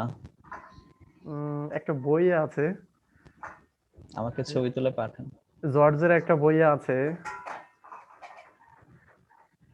ইন্দ্র বানান কখনোই দীর্ঘই হয় না, ঠিক আছে? কোন বইয়ে থাকলে সতীন্দ্রর এটা সন্ধি বিচ্ছেদটা কি হবে? সতীযোগ ইন্দ্র, রস্বই দন্ত নয় দেয় রফলা। ইন্দ্র বানান সবসময় রস্যই দিয়ে। আর আপনি হয়তো ভুলে গেছেন, আমাদের গ্রুপে একটা ছোট্ট পোস্ট আছে, কখনো কোনো গাইড এখানে রেফারেন্স দিবেন না। যে গাইড আপনি রেফারেন্স দেন, এই গাইড আমার কাছে পাঠায় কিছু লিখে দেওয়ার জন্য। ওকে, সো দয়া করে কখনো কোনো গাইডের রেফারেন্স আমাকে দিবেন না। আশা করি আপনারা এটা পড়েছিলেন, আপনাদের ইয়েতে এটা লেখা ছিল, ঠিক আছে? কোনো গাইড, উইকিপিডিয়া, এই সকলের রেফারেন্স আমাদের দিয়েন না। উইকিপিডিয়া যারা লিখে তারা কেউ বাংলা বিশেষজ্ঞ না। হ্যাঁ, রাশেদ বলেন।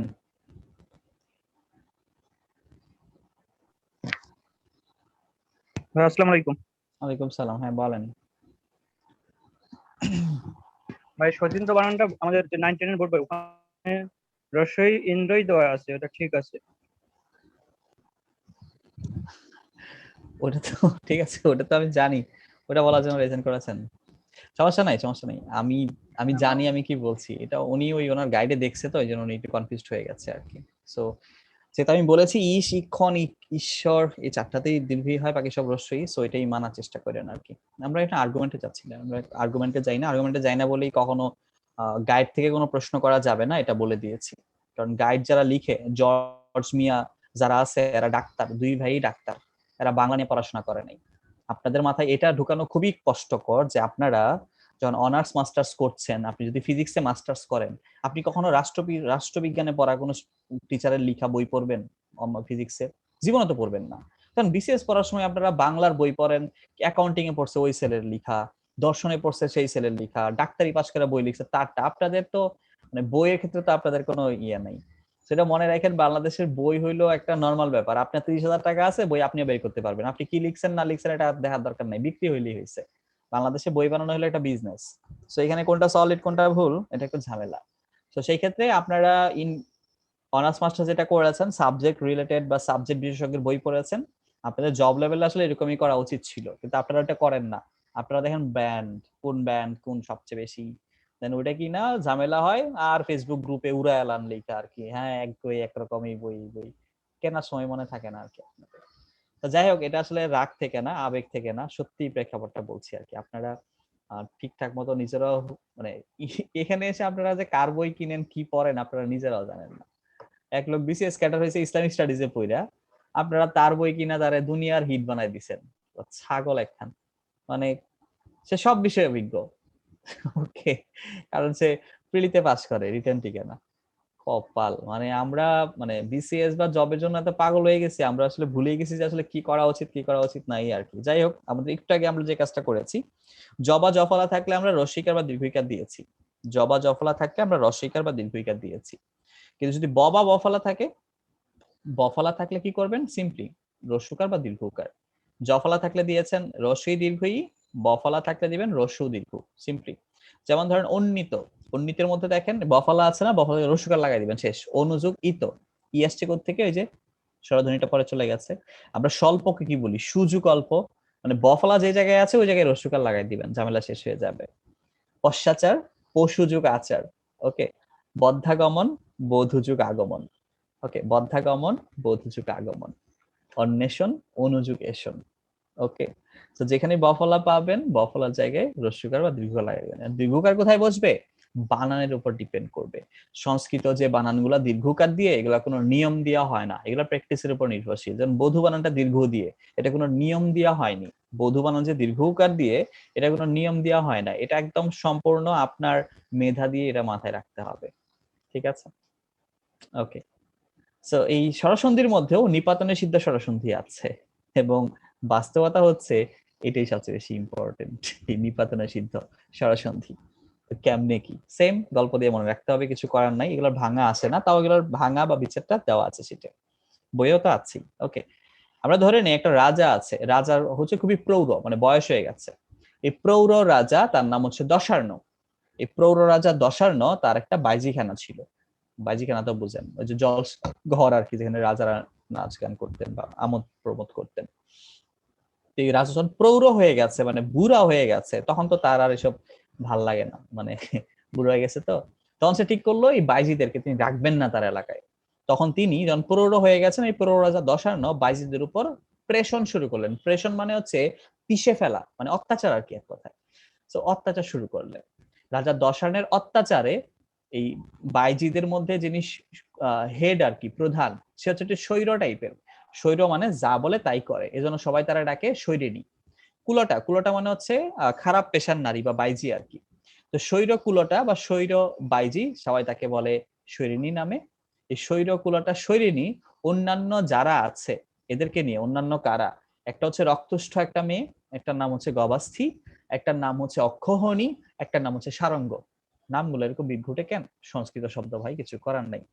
তো অন্যান্য যারা আছে রক্তুষ্ঠ, গবাস্থি, অক্ষহনী বা সারঙ্গ, এদের সবাইকে নিয়ে একটু অর্থ বলে দিই। রক্তুষ্ঠ মানে যার ওষ্ঠটা লাল, গবাস্থি মানে হচ্ছে গরুর হাড়, অক্ষহনী মানে হচ্ছে সৈনিক দল, 4 ধরনের সৈনিক দল যারা যুদ্ধ করতে যায়, সারঙ্গ মানে হচ্ছে বাসি।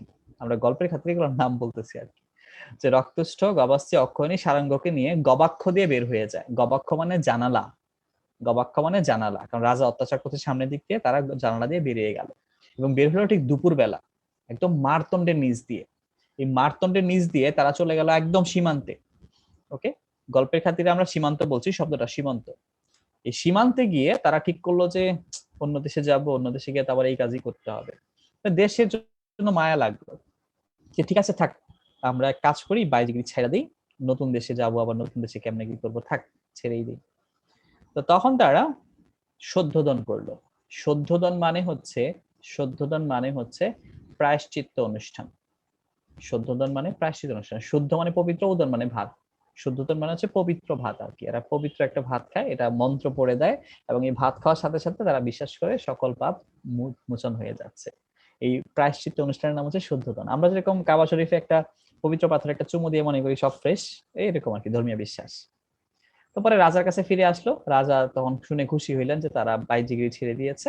তো রাজা তাদেরকে কুটির শিল্পের ব্যবস্থা করে দিলেন, অতঃপর তাহারা সুখে শান্তিতে বসবাস করিতে লাগিল। প্রৌর রাজা দশার্ডের প্রেষণে শৈরকুলাটা সৈরিনী অন্যান্য সবাইকে নিয়ে রক্তষ্ঠ, গবাস্থি, অক্ষহনী, সারঙ্গ, গবাক্ষ দিয়ে বের হয়ে মারতণ্ডের নিচে মানে সূর্যের নিচে সীমন্তে শুদ্ধোধন করতে যায়। এই শব্দগুলো হচ্ছে নিপাতনে সিদ্ধ, স্বরসন্ধি। ওকে, তো এই হচ্ছে আমাদের ছোটখাটো সন্ধির কনসেপ্ট। আপনি কিভাবে সন্ধি পড়বেন খেয়াল করেন। আমার খালি এখন একটা একটু গুরুত্বপূর্ণ, একটু মন দিয়ে শোনেন। খালি ঠাড়ায়া 1 ঘন্টার মধ্যে পড়ে ফেললে সন্ধি মনে থাকবে না, সন্ধি মনে থাকার জিনিস না। পড়ার সময় যেটা করবেন, আগেও বলেছি আবার একটু বলি, পড়াশোনার সময় অন্তত বাংলা পড়ার সময় একটু স্টাইল চেঞ্জ করবেন। স্লাইড দেখবেন সবার আগে, স্লাইডের পরে আমরা যে শীট দেই সেই শীটের মধ্যে শীটটা দেখবেন, তারপরে 9-10 এর বোর্ড বইটা দেখবেন, গত বছরের, এই বছরের না। আর আপনাদের জন্য যে স্লাইড বা লেকচার শীট যেটা আমরা দেই পিডিএফ আকারে, এটা আমরা প্রিন্ট করার ব্যবস্থা করছি, এটা প্রিন্ট করে আপনাদেরকে কুরিয়ারে পাঠিয়ে দেওয়ার ব্যবস্থা করছি আর কি। আপাতত আমরা পিডিএফ ফ্রিও দিব, ফ্রি নিবেন, আপনার ইচ্ছে হলে প্রিন্ট করবেন। আর যারা প্রিন্টেড নিতে চান তারা আমি অ্যানাউন্স করব আপনাদের গ্রুপে, তখন আপনারা নিতে পারবেন আর কি। চেষ্টা করছি তাড়াতাড়ি করার, এটা আমরা আগে কখনো করি নাই, ইদানিং করছি, কারণ সবাই দেখলাম প্রিন্ট করে, প্রিন্ট করতে গিয়ে অনেকে ঝামেলা টামেলা হয়, মানে বই আকারে করতে পারেন না, এই জন্য আমরা চেষ্টা করছি আর কি। তো প্রথমে স্লাইড দেখবেন, তারপরে শীট দেখবেন, তারপর 9-10 এর গ্রামার বইটা দেখবেন। ওকে, কিভাবে পড়বেন সেশন অনুসারে, যেমন আজকে রাতে একটু পড়তে বসলেন, এটা একটা সেশন। কালকে সকালে পড়তে বসলেন, এটা একটা সেশন। কালকে দুপুরে পড়তে বসেছিলেন, ওইটা একটা সেশন। এই সেশন অনুসারে পড়বেন। প্রথমে যেটা পড়বেন সেটা হচ্ছে সংজ্ঞা।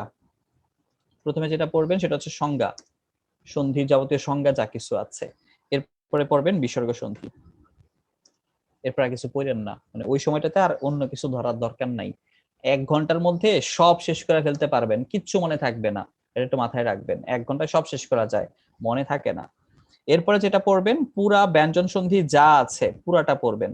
ব্যঞ্জন সন্ধি যা আছে 9-10 এর গ্রামার বই, লেকচার শিট, পিডিএফ যা কিছু দেওয়া হয়েছে পুরাটা পড়বেন। ওকে, কয়টা সেশন হলো? 2টা। থার্ড সেশনে স্বরসন্ধি যা আছে সব পড়বেন। ফাইনালি আপনি আরো একটা সেশন করবেন, ওই সেশনটার মধ্যে আপনি পড়বেন আবার নিপাতনে সিদ্ধ স্বর, ব্যঞ্জন, ব্যঞ্জন হয়ে গেছে রে, বাংলা টাইপ বাস খারাপ করে, আর হচ্ছে বিশেষ নিয়মে ব্যঞ্জন। ঠিক আছে, এই 4টা সেশন করে পড়বেন, তাহলে দেখবেন 2 মাস না, 2 বছর না, 20 বছর মনে থাকবে। এইভাবে সেশন করে করে একটু একটু করে পড়েন। একবারে 1 ঘন্টায় সব খায় ফেলতে চান না, 1 ঘন্টায় সব খায় ফেললে এটা বদ হজম হবে।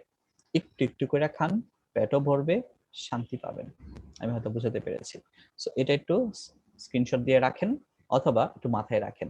4টা সেশনে পড়তে হবে। প্রথমে সংজ্ঞা এবং বিসর্গ সন্ধি, তারপরে ব্যঞ্জন সন্ধি, তারপরে স্বরসন্ধি, তারপরে মানে এগুলোর মধ্যে তো আপনি নিপাতনে সিদ্ধ পড়েছেন একবার, ব্যঞ্জন আবার পড়বেন, কারণ এগুলো সবচেয়ে বেশি ইম্পর্টেন্ট সন্ধির জন্য।